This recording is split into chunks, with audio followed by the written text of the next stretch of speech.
Едната е центарот на Македонија со живописни планински предели, а другата е распослана на полињата во Овчеполието. Општините Чашка и Лозово се две рурални општини, кои важат за еколошки. И двете се атрактивни за рурален и екотуризам. Тоа е причина голем број иселени граѓани повторно да се враќаат во родните куќи. Во двете општини живеат над 12.000 граѓани. Во Чашка 9.200, во 35 населени места и во 6 викенд населби, додека во Лозово 2.880 граѓани во 9 населени места. Но тие во последниве години како да го окупат приматот на здрави места за живење. Немањето чиста и здрава вода за пиење, честите прекини на електрична енергија, многобројните диви депонии, лошите сообраќајни решенија се само дел од проблемите што жителите ги напишаа во анкетата објавена на Думамака.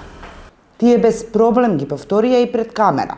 Ние само таа вода пиеме. Јас немам друга вода пиено за да направам разлика. Меѓутоа, јас како што ја чувствувам, мене ми мириса на пластика. Треба стварно да најдат негде место соодветно, а не да е близко толку до Лозово. Нема 150 метра од Лозово, све е ѓубре. Кога дојде еден пореден дожд, ами каналот беше од згора цепен и тога беше од каналот водата надојдена и беше подромите дошлали. Населбата Лозово е административен центар на општината. Во споредба со останатите населени места, во неа може да се препознаат урбанизирани делови со изградени улици, вкопани одводни канали, урбана опрема, организирано собирање на отпад, означени места за паркирање и сообраќајни решенија. Но не сите од нив се функционални. Несоодветните сообраќајни решенија ги има дури и во руралните општини. Во Лозово тоа е овој кружен тек. Преку него треба да се заврти за да се дојде од едната на другата страна на улицата. Но замислете, тој е поставен на неколку метри пред железничкиот премин на пругата Велес-Кочани. И тој представува проблем наместо решение. Овој кружен тек е изграден со пари на граѓаните. Дали им е потребен? Велат никој не ги прашал. Дека не му е местото таму се согласува и градоначалникот Бошко Цветковски.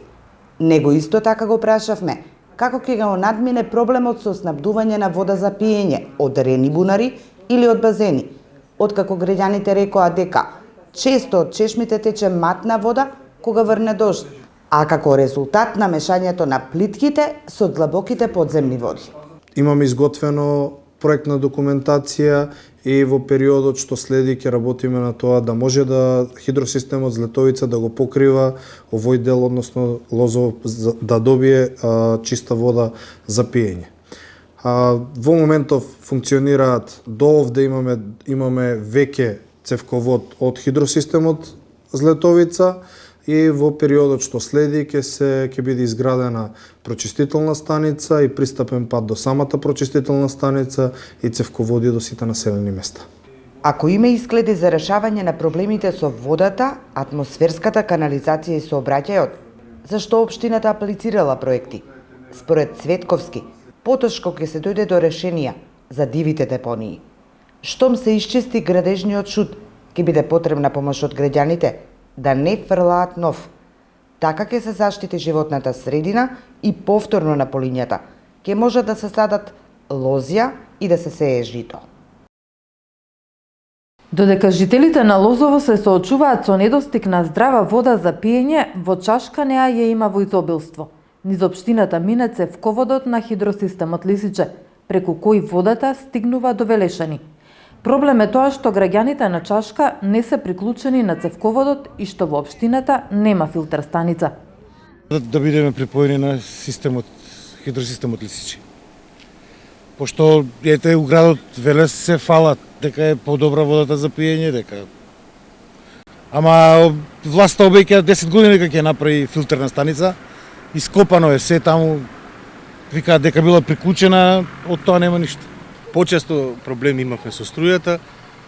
Ќе почнеш да гледаш телевизија, наеднаш снемува струја, после 10 минути пак се појавува струјата и настануваат проблеми при електричните уреди.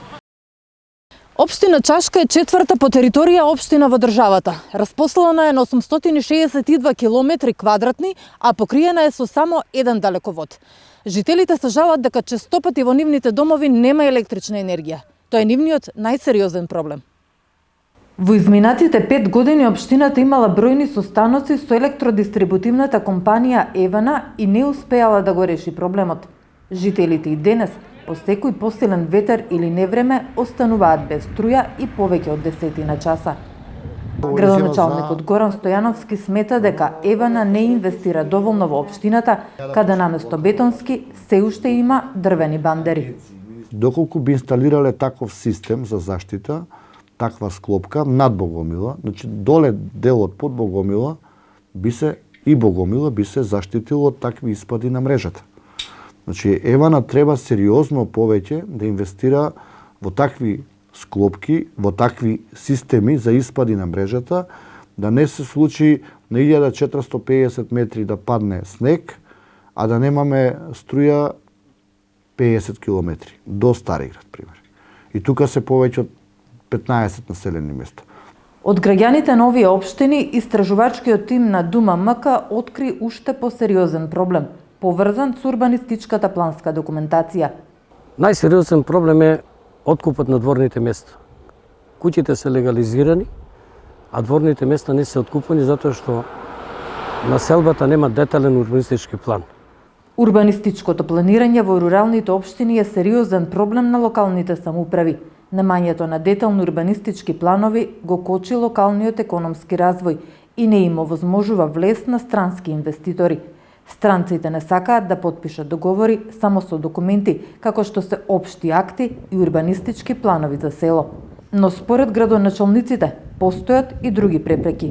Самото донесување на овие урбанистички планови е премногу скапо за ваквите рурални општини како што е општина Лозово, кои реално имаат приливи само од данокот за додадена вредност и од концесиите за земјоделско земјиште и даноци на имот.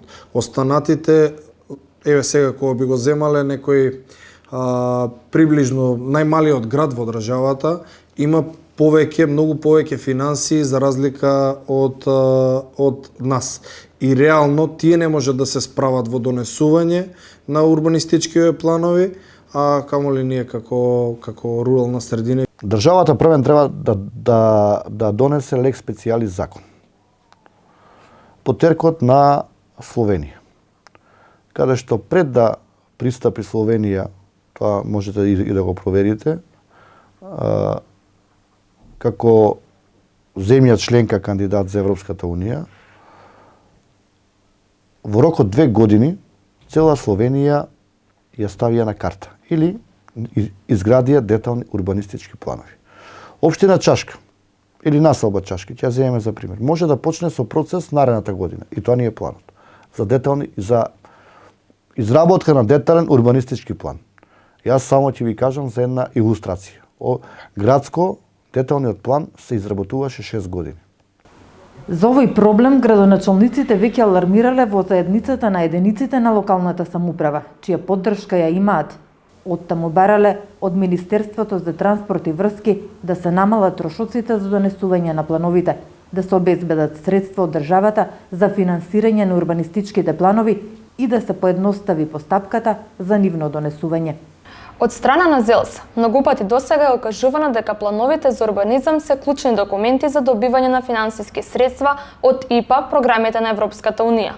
Согласно тоа и нашето настојување и окажување дека развојот на општините, а со тоа и изготвувањето на урбанистичките планови, не може да биде оставено само на општинската администрација, која особено во последните години бележи недостаток на стручен кадар во оваа област. Обезбедувањето на поголема финансиска стабилност на општините значи подобрување на квалитетот на услугите што ги даваат локалните власти, а во таа насока и на донесување на поголем број на детални урбанистички планови. Пишува ЗЕЛС во писмениот одговор на новинарските прашања на Дума МК.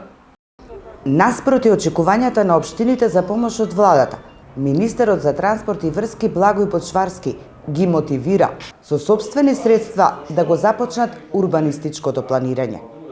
потоа да конкурираат за помош од годишната програма за изработка на урбанистички планови, од кое што Министерството годинава финансира национални, но и општински проекти.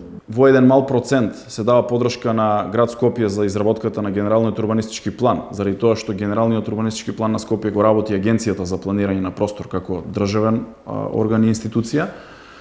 Се работи и Охридското крајбрежје како зона од исклучително високо државно значење. Тоа е апсолутно исто така важно и десетици други урбанистички планови низ државата. Секако поддршката од државата е евидентна и ја има, но не може општините да се надеват дека единствено само државата треба да биде овде да дотира средства за изработка на урбанистички планови, а при тоа тие да не инвестираат во нивниот развој и во развојот на своите општини. Во насока на планирање на локалниот економски развој и руралните општини треба подеднакво да ги планираат финансиските средства во буџетите за изградба на улици, канализациони и водоводни мрежи, како и за подготовка на урбанистички документи. Последниве се особено значени за да можат и помалите општини во државава да аплицираат и да добиваат финансиски средства од пристапните фондови на Европската Унија, што е цел и на државата, која очекува што поскоро од почнување на преговорите за влез во Унијата. Препораките од централната власт се да започнат со здружување со поголемите општини во 8 плански региони и да ги користат искуствата и ресурсите доколку им представуваат проблеми.